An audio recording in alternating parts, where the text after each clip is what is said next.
ಒಬ್ಬ ನಿರಾಪರಾಧಿನ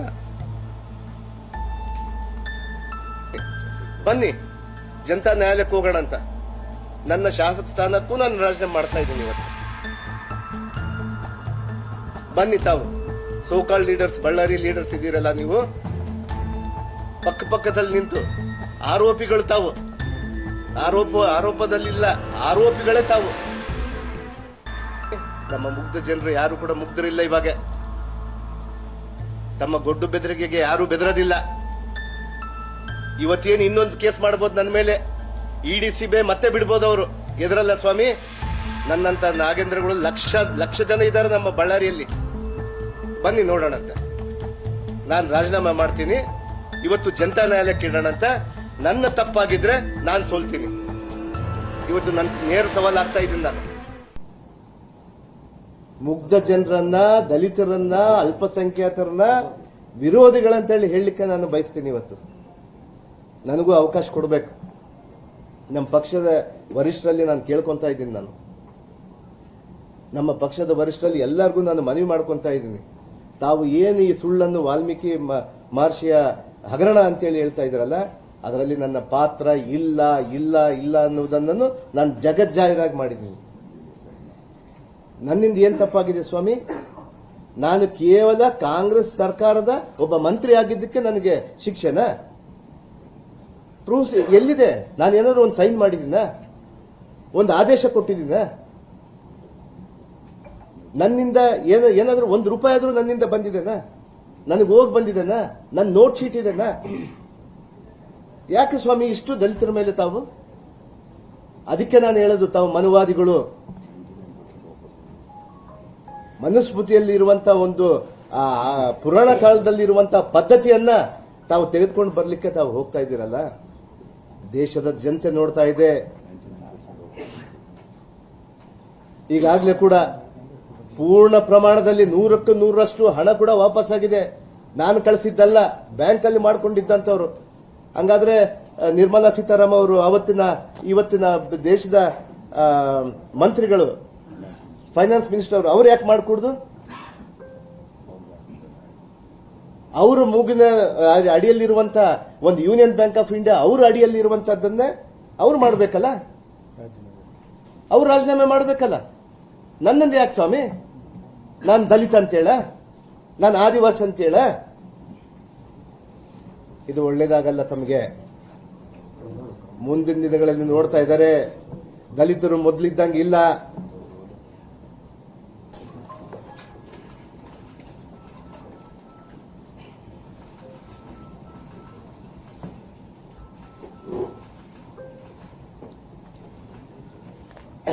ಒಬ್ಬ ನಿರಾಪರಾಧಿನ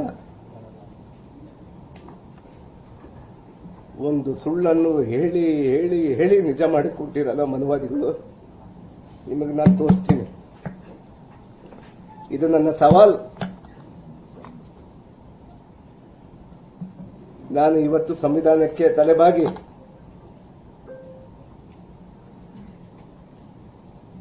ಮಾನ್ಯ ನಮ್ಮ ಮುಖ್ಯಮಂತ್ರಿಯವರು ತಾವು ತಪ್ಪು ಮಾಡಲಿಲ್ಲ, ತಾವು ಮಾಡಿಕೊಡುದು ಅಂತ ಹೇಳಿದ್ರು. ಆದರೂ ಕೂಡ ನಮ್ಮ ವರಿಷ್ಠರಿಗೆ ಯಾವುದೇ ಕಾರಣಕ್ಕೂ ನನ್ನಿಂದ, ನಮ್ಮ ಪಕ್ಷ ಕಾಂಗ್ರೆಸ್ ಪಕ್ಷ ಇವತ್ತು 100 ಹಾರ್ಸ್ ಪವರ್ ಅಲ್ಲಿ ಓಡ್ತಾ ಇದೆ. ನನ್ನಿಂದ ಮುಜುಗರ ಆಗಬಾರದು ಅನ್ನುವಂಥ ಕೇವಲ ಒಂದೇ ಒಂದು ಕಾರಣಕ್ಕೆ ಮಾನ್ಯ ಮುಖ್ಯಮಂತ್ರಿಯವರ ಅಭಿವೃದ್ಧಿ ಕುಂಠಿತ ಆಗಬಾರದು, ಜನಕ್ಕೆ ದಿಕ್ಕು ತಪ್ಪಿಸುವಂತಹ ಒಂದು ಕೆಲಸ ಮಾಡ್ತಿದ್ದಾರೆ.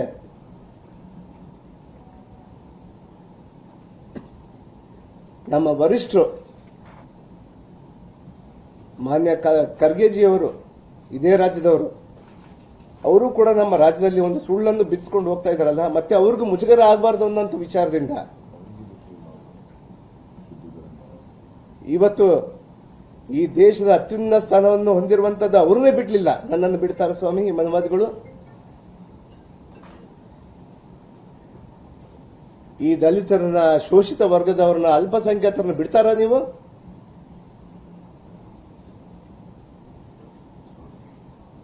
ಇವತ್ತು ನಾನು ಓಡಾಡ್ತೀನಿ.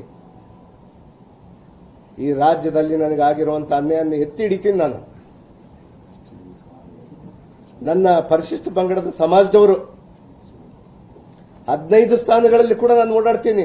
ನನಗೆ ಮಾಡಿರುವಂತಹ ಈ ಬಿಜೆಪಿ ದುಷ್ಟ ಶಕ್ತಿಗಳು, ಕೋಮುವಾದಿ ಪಕ್ಷದವರು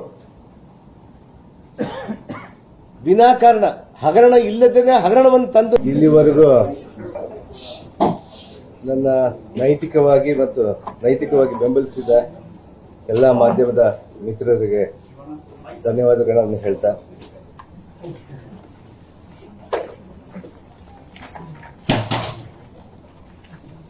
ಈ ಸಂದರ್ಭದಲ್ಲಿ ನಾನು ಕೆಲವು ವಿಚಾರಗಳನ್ನ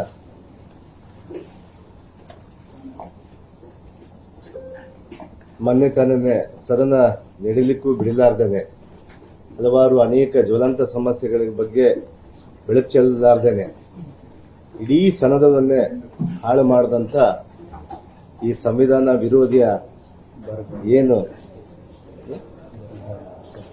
ಸಂವಿಧಾನದ ವಿರೋಧಿಯವರಾದ ನಮ್ಮ ವಿರೋಧ ಪಕ್ಷದ ನಾಯಕರಿಗೆ ಕೆಲ ಮಾತುಗಳನ್ನು ಹೇಳಬೇಕು ಅನಿಸ್ತಾ ಇದೆ ನನಗೆ. ಈಗಾಗಲೇ ಕೂಡ ನಾವು ನೋಡ್ದಂಗೆನೆ ವಿರೋಧ ಪಕ್ಷದವರು ಈಗಲೂ ಕೂಡ ಮನುಸ್ಮೃತಿಯನ್ನೇ ಸಂವಿಧಾನ ಅಂತೇಳಿ ಮನುಸ್ಮೃತಿಯನ್ನೇ ಜಾರಿಗೆ ಮಾಡಲು ಇವತ್ತು ಕೂಡ ಪ್ರಯತ್ನ ಮಾಡ್ತಾ ಇದ್ದಾರೆ. ಅವ್ರಿಗೆ ಗೊತ್ತಿಲ್ಲ ಈ ಯುಗ ಎಂತದಂತೇಳಿ.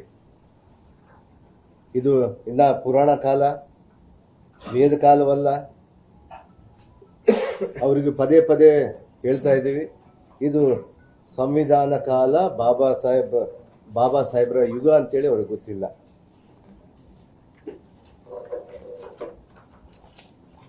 ಕಳೆದ ಉತ್ತರಕಾಂಡದಲ್ಲಿ, ರಾಮಾಯಣದ ಉತ್ತರಕಾಂಡದಲ್ಲಿ ಇವತ್ತೇನು ಶಂಭುಕ ಅವತ್ತು ಹತ್ಯೆ ಆದ್ನೋ, ಈ ಯುಗದಲ್ಲಿ ಶಂಭುಕರನ್ನು ಹತ್ಯೆ ಆಗುವುದಿಲ್ಲ. ಅಂಥವ್ರನ್ನ ರಕ್ಷಣೆ ಮಾಡಲಿಕ್ಕೆ ಇವತ್ತು ನಮಗೆ ಸಂವಿಧಾನ ಇದೆ ಮತ್ತು ನ್ಯಾಯದೇವತೆ ಇದ್ದಾಳೆ ಅಂತೇಳಿ ನಾನು ಭಾವಿಸ್ತಾ ಇದ್ದೀನಿ ಇವತ್ತು. ಆದರೆ ಉತ್ತರಕಾಂಡದಲ್ಲಿ ನೀವು ಇವತ್ತೇನು ಈ ಮನುಸ್ಮೃತಿಗಳೆಲ್ಲ ಸೇರಿ ಶಂಭುಕರನ್ನ ಹತ್ಯೆ ಮಾಡಿದಿರಲ್ಲ, ಆ ರೀತಿಯಾಗಿ ಈ ಒಂದು ಯುಗದಲ್ಲ ನಡೆಯಲ್ಲ ಅನ್ನುವಂಥ ವಿಚಾರವನ್ನ ಅವ್ರ ಗಮನಕ್ಕೆ ನಾನು ತರಲಿಕ್ಕೆ ನಾನು ಬಯಸ್ತೀನಿ. ಇವತ್ತು ವಿರೋಧ ಪಕ್ಷದವರಿಗೆ ಶೂದ್ರರು, ದಲಿತರು, ಮಹಿಳೆಯರು, ಮುಖ್ಯವಾಗಿ ಆದಿವಾಸಿಗಳು ಮತ್ತು ಅಲ್ಪಸಂಖ್ಯಾತರು ಸ್ವತಂತ್ರವಾಗಿ ಬದುಕಲೇಬಾರದನ್ನುವಂತ ಒಂದು ಮನುಸ್ಮೃತಿಯ ಒಂದು ಪದ್ಧತಿಯನ್ನು ಇಟ್ಕೊಂಡಿದ್ದಂಥವ್ರು ಈ ಬಿಜೆಪಿಯ ವಿರೋಧ ಪಕ್ಷದವರು ಅಂತ ಹೇಳಿ ಹೇಳಿಕೆ ನಾನು ಇಷ್ಟಪಡ್ತೀನಿ ಇವತ್ತು.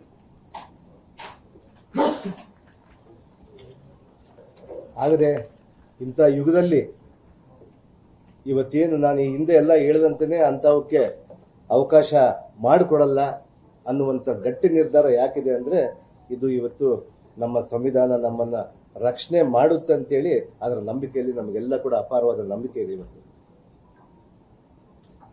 ಇವತ್ತೀಗಾಗಲೇ ಕೂಡ ಈ ವಿರೋಧ ಪಕ್ಷದಿಂದ, ಈ ಕುತಂತ್ರ ರಾಜಕಾರಣಗಳಿಂದ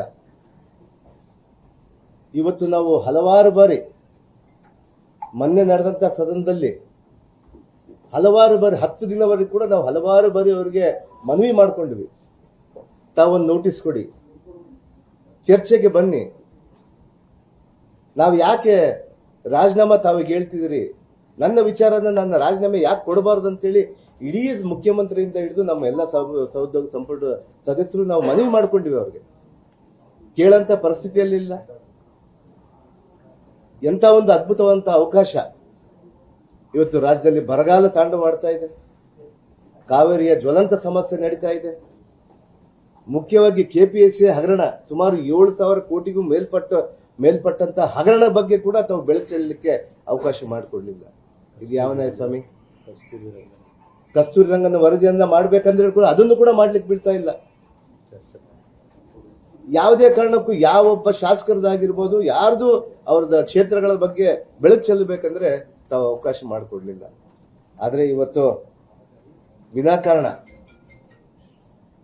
ಅಜೆಂಡಾನೇ ಇಲ್ಲ. ನಿನ್ನೆ ಮುಖ್ಯಮಂತ್ರಿ ಅವರು ಹೇಳ್ತಾ ಇದ್ರು, there is no issue, they are starting ಏನದು ಹೇಳಿದ್ದವರು, ಇಶ್ಯೂ ಬೇಸ್ಡ್ಲೆಸ್ ಇಶ್ಯೂ ಅದು ತಗೊಂಡು ತಾವು ಬೇಸ್ಲೆಸ್ ಇಶ್ಯೂ ಇಟ್ಕೊಂಡು ಇಶ್ಯೂನೇ ಇಲ್ಲ, ಇಶ್ಯೂಲೆಸ್ ಇಶ್ಯೂನ ಇಟ್ಕೊಂಡು ಅವರು ಇವತ್ತು ಆ ಪಾದಯಾತ್ರೆಯನ್ನು ಮಾಡ್ಕೊಂಡು ಹೊಂಟಿದಾರಲ್ಲ, ಇದು ನಿಜವಾಗ್ಲೂ ನಮ್ಮ ಜನಕ್ಕೆ, ನಮ್ಮ ಉತ್ತರ ಕರ್ನಾಟಕ ಭಾಗದಲ್ಲಿ ನಮ್ಮ ಜನಕ್ಕೆ, ಮುಗ್ಧ ಜನರಿಗೆ ಇವತ್ತೇನು ಇದರಲ್ಲಿ ಹಗರಣ ಆಗಿದೆ ಅಂತೇಳಿ ಒಂದು ಸುಳ್ಳನ್ನು ಬಿಡಿಸ್ಲಿಕ್ಕೆ ತಾವು ಪ್ರಾರಂಭ ಮಾಡಿದ್ರಲ್ಲ, ಇದು ನಿಜವಾಗ್ಲೂ ನಮ್ಮ ಈ ರಾಜ್ಯದ ಜನ ನಿಮ್ಮನ್ನು ನೋಡ್ತಾ ಇದ್ದಾರೆ ಇವತ್ತು. ಹೌದು, ಏನಾಗಿದೆ ಅಂತೇಳಿ ನಾವು ಬೆಳಕು ಚೆಲ್ಲಲಿಕ್ಕೆ ನಾವು ಹಲವಾರು ಬಾರಿ ಹೇಳಿದ್ವಿ. ತಮ್ಮ ಮಾಧ್ಯಮದ ಮಿತ್ರರ ಜೊತೆ ಕೂಡಿ ತಮ್ಮ ಮೂಲಕ ಆದ್ರೂ ನಾವು ಬೆಳಕು ಚೆಲ್ಲಬೇಕಂತ ಹೇಳಿ ಪ್ರಯತ್ನ ಮಾಡಿದ್ವಿ. ಆದ್ರೆ ಅವ್ರು ಏನು ಇಶ್ಯೂ ಇಲ್ಲ, ಕೇವಲ ಪಾದಯಾತ್ರೆಯನ್ನು ಇಟ್ಕೊಂಡು ನಾವು ಮಾಡ್ಕೊಂಡು ಬರ್ತಾ ಇದೀರಲ್ಲ, ಇದು ನಿಜವಾಗ್ಲೂ ಒಳ್ಳೇದಾಗಲ್ಲ ಅನ್ನುವಂಥ ವಿಚಾರವನ್ನ ನಾನು ತಿಳಿಸ್ತೀನಿ. ಒಂದು ಸುಳ್ಳನ್ನೇ, ವಾಲ್ಮೀಕಿ ಹಗರಣ ಆಗಿದೆ ಅಂತೇಳಿ ಒಂದು ಸುಳ್ಳನ್ನು ಇಟ್ಕೊಂಡು ತಾವು ಆ ಪ್ರತಿಪಾದನೆ ಮಾಡಿಕೊಂಡು ನಮ್ಮ ಮುಗ್ಧ ಜನರಿಗೆ ತಾವು ತಲೆಯಲ್ಲಿ ಬಿತ್ತಲಿಕ್ಕೆ ಹೋಗ್ತಾ ಇದೆಯಲ್ಲ, ಈ ಮನುಸ್ಮೃತಿಯ ಒಂದು ಮನುವಾದಿಗಳು ಒಬ್ಬ ದಲಿತರ ಮೇಲೆ ಬರಬಾರದು, ಒಬ್ಬ ಆದಿವಾಸಿಗಳು ಮಂತ್ರಿಗಳು ಆಗಬಾರದು ಅಂತ ಒಂದು ಕುಂಟು ನೆಪಗಳನ್ನು ಇಟ್ಕೊಂಡು ಇವತ್ತು ನಮ್ಮ ಮುಗ್ಧ ಜನರನ್ನ ಇವತ್ತು ಹಾಳು ಮಾಡಿಕೊಂಡಿದ್ರಲ್ಲ, ಇವತ್ತು ನಿಜವಾಗ್ಲೂ ತಮಗೆ ಒಳ್ಳೇದಾಗಲ್ಲ ಅನ್ನುವಂಥ ವಿಚಾರವನ್ನು ನಾನು ತಮ್ಮ ಮೂಲಕ ತಿಳಿಸ್ಲಿಕ್ಕೆ ನಾನು ಬಯಸ್ತೀನಿ. ಇವತ್ತು ನಾನು ಈಗಾಗಲೇ ಕೂಡ ಹಲವಾರು ಬಾರಿ ಹೇಳಿದ್ದೆ, ನಾನು 2024ರಲ್ಲಿ ನನ್ನ ರಾಜೀನಾಮೆ ಪಡೆದಾಗ ಕೂಡ ವಿನಾಕಾರಣ ನನ್ನ ರಾಜೀನಾಮೆಯನ್ನು ನಾನು ವಿನಾಕಾರಣ ಅಂತಲ್ಲ, ನಮ್ಮ ಪಕ್ಷಕ್ಕೆ ಮುಜುಗರ ಆಗಬಾರ್ದು ಅಂತೇಳಿ ನಾನು ಮಂತ್ರಿಯಾಗಿ ನಾನು ರಾಜೀನಾಮೆ ಕೊಟ್ಟು ಬಂದೆ. ಅದಾದ ನಂತರ ಎಲ್ಲಾ ತನಿಖೆಗಳು ನಡೆಸಿದ್ವು. ನಮ್ಮ ರಾಜ್ಯದ ಹೆಸರುವಾಸಿಯಾಗಿರುವಂತ SIT ಮತ್ತು CODಗಳು ಅದನ್ನು ಹೇಳಿದ್ರೆ ಅವ್ರು ಏನ್ ಹೇಳ್ತಾರೆ, ಕೆಲವು ನಮ್ಮ ಬಿಜೆಪಿ ವಿರೋಧ ಪಕ್ಷದವರು SIT ಮಾಡಿದ್ದು ಇಡೀ ದೇಶಕ್ಕೆ ಗೊತ್ತಂತ. ಹೌದ್ರಿ ಸ್ವಾಮಿ, ನಮ್ಮ SIT ಮತ್ತು ನಮ್ಮ COD ಬಗ್ಗೆ ನಮಗೆ ಗೌರವ ಇದೆ, ನಮ್ಮ ರಾಜ್ಯದ ಪೊಲೀಸರ ಮೇಲೆ ಗೌರವ ಇದೆ. ಇವತ್ತೇನು ತಾವು ಕುತಂತ್ರ ಮಾಡಿಕೊಂಡು CBI EDಗಳನ್ನು ತಂದು ಬೇರೆಯವ್ರ ಮೇಲೆ ಮಾಡ್ತಿರಲ್ಲ, ಅಂತ ಒಂದು ತನಿಖಾ ಸಂಸ್ಥೆ ಅಲ್ಲ ನಮ್ದು. ಕರೆಕ್ಟ್ ಆಗಿ ಮಾಡಿದ್ದಾರೆ ನಮ್ಮದು SIT ಮತ್ತು CODಗಳು. ಅದನ್ನು ಬಿಟ್ಟು ಈ ಕುತಂತ್ರಿಗಳು ಕೇಂದ್ರ ಸರ್ಕಾರದ ಆಧೀನದಲ್ಲಿ ಅವರು ಹಿಡಿತ ಕೈಗೊಂಬೆ ಆಗಿರುವಂತ EDಗಳನ್ನು ತೆಗೆದುಕೊಂಡು ಬಂದರು, ನನ್ನ ವಿನಾಕಾರಣ ಅರೆಸ್ಟ್ ಮಾಡಿದ್ರು, 3 ತಿಂಗಳು ಜೈಲು ಹೋಗಿ ಬಂದೆ, ನಾನು ಬೇಲು ತಗೊಂಡು ಬಂದಿದ್ದೀನಿ. ಮತ್ತೊಮ್ಮೆ CBI ಚಾರ್ಜ್ ಶೀಟ್ ಮಾಡಿದ್ರು. ಫಸ್ಟ್ನೇ ಚಾರ್ಜ್ ಶೀಟ್ ಅಲ್ಲಿ ನನ್ನ ಹೆಸರು ಮಾಡೋದಿಲ್ಲ ಅವರು. ನಾನು ಯಾವತ್ತು ಮಂತ್ರಿ ಆಗ್ತೀನೋ, ಒಬ್ಬ ಆದಿವಾಸಿ ಯಾವತ್ತು ಮಂತ್ರಿ ಆಗ್ತಾರೋ, ಕಾಂಗ್ರೆಸ್ ಸರ್ಕಾರ, ಕಾಂಗ್ರೆಸ್ ಪಕ್ಷ ಇವತ್ತು ಆದಿವಾಸಿಗಳಿಗೆ, ಅಲ್ಪಸಂಖ್ಯಾತರಿಗೆ, ಹಿಂದುಳಿದವರಿಗೆ ಇವತ್ತು ಏನ್ ಸ್ಥಾನ ಕೊಡ್ತಾರಲ್ಲ, ಅವತ್ತು ಅವರು ED CBIಗಳನ್ನು ತಂದು ಮುಂದೆ ಇಡ್ತಾರೆ. 2ನೇ ಚಾರ್ಜ್ ಶೀಟ್ ಅಲ್ಲಿ ನನ್ನ ಹೆಸರನ್ನ ತರಾತುರಿಯಲ್ಲಿ ಸೇರಿಸಿ ಓಡೋಡಿ ಬಂದು ಇವತ್ತು ಅದನ್ನ ಸಮರ್ಪಣೆ ಮಾಡ್ತಾರೆ. ಇವತ್ತು ಇಂಥ ಒಂದು ಸಂದರ್ಭ ಇವತ್ತು ನಿರ್ಮಾಣ ಮಾಡಿ ಇವತ್ತು ಈ ರಾಜ್ಯದ ಜನರನ್ನ ದಿಕ್ಕು ತಪ್ಪಿಸ್ಲಿಕ್ಕೆ ಮಾಡ್ತಾ ಇದ್ದಾರೆ. ಇವತ್ತು ಏನು ಈ ವಿರೋಧ ಪಕ್ಷದವರು ಮಾಡುವಂತ, ಈ ಮನುವಾದಿಗಳು ಮಾಡುವಂತ ಒಂದು ಇದಕ್ಕೆ ನಾವು ಯಾರು ಕೂಡ ಬಗ್ಗಲ್ಲ. ಆದ್ರೆ ಒಂದು ನ್ಯಾಯಸ್ಥಾನಕ್ಕೆ, ಸಂವಿಧಾನಕ್ಕೆ ನಾವು ಗೌರವ ಕೊಡ್ತಾ ಇದೀವಿ. ಇವತ್ತು ನನ್ನ ಮೇಲೆ, ನನಗೆ ಪ್ರಜಾಪ್ರಭುತ್ವದಲ್ಲಿ ಅತ್ಯಂತ ಉನ್ನತ ಸ್ಥಾನವನ್ನು ಪಡೆದಿರುವಂತ, ಸಾಂವಿಧಾನಿಕ ಹುದ್ದೆಯನ್ನು ಪಡೆದಿರುವಂತ ಗವರ್ನರ್ ಅವರು ನನಗೆ ಪ್ರಮಾಣ ವಚನ ಮಾಡಿಸಿದ್ರು. ಅದಾದ ನಂತರ ನಮ್ಮ ಫ್ಲೋರ್ ಅಲ್ಲಿ, ನಮ್ಮ ವಿಧಾನಸೌಧದಲ್ಲಿ ಇವತ್ತೇನು ಚರ್ಚೆ ಮಾಡ್ಲಾರ್ದೇನೆ ಗವರ್ನರ್ ಹತ್ರ ಓಡೋಗ್ಬಿಟ್ಟು ಅಲ್ಲಿಂದ ಒಂದು ಪ್ರಾಸಿಕ್ಯೂಷನ್ ಕೊಡ್ತಾರಲ್ಲ ಸ್ವಾಮಿ, ನಾವು ಸ್ವಾಗತ ಮಾಡ್ತೀವಿ. ನಂದೊಂದೇ ಅಲ್ಲ, ತಮ್ಮ ಪಕ್ಷದವರು ಕೊಟ್ಟಿದ್ದಾರೆ. ಇವತ್ತು ಅವ್ರ ಬಗ್ಗೆ ಕೂಡ ಚರ್ಚೆ ಆಗ್ಬೇಕಲ್ಲ. ಅವರು ಯಾತಕ್ಕಾಗಿ ನಿಮ್ಮ ಪಕ್ಷದಲ್ಲಿ ಇದ್ದಾರೆ ಸ್ವಾಮಿ, ಅವರು ಆಗ್ಬೇಕು. ಇವತ್ತು ನಾನು ಸಂವಿಧಾನದ ಹುದ್ದೆ ಅತ್ಯುನ್ನತ ಸ್ಥಾನದಲ್ಲಿರುವಂತಹ ಒಂದು ಹುದ್ದೆಯಲ್ಲಿರುವಂತಹ ಗವರ್ನರ್ ಅವರು ಇವತ್ತೇನು ಪ್ರಾಸಿಕ್ಯೂಷನ್ ಕಳಿಸಿದಾರಲ್ಲ, ಅದಕ್ಕೆ ನಾವು ತಲೆಬಾಗ್ತೀವಿ. ಇವತ್ತು ಹ್ಯಾಂಡ್ ಪಿಕ್ ಮಾಡಿದ್ದಾರೆ. ಅದರಲ್ಲಿ ತಮಗೆ ಯಾರಿಗ್ ಬೇಕೋ, ಯಾರಿಗ್ ಬಿಡಬಾರ್ದೋ, ಯಾರಿಗ್ ಬೇಕೋ ಅಂತೇಳಿ. ಮಾನ್ಯ ಕುಮಾರಸ್ವಾಮಿ ಅವ್ರದ್ದು ಯಾಕೆ ಕಳಿಸ್ಲಿಲ್ಲ?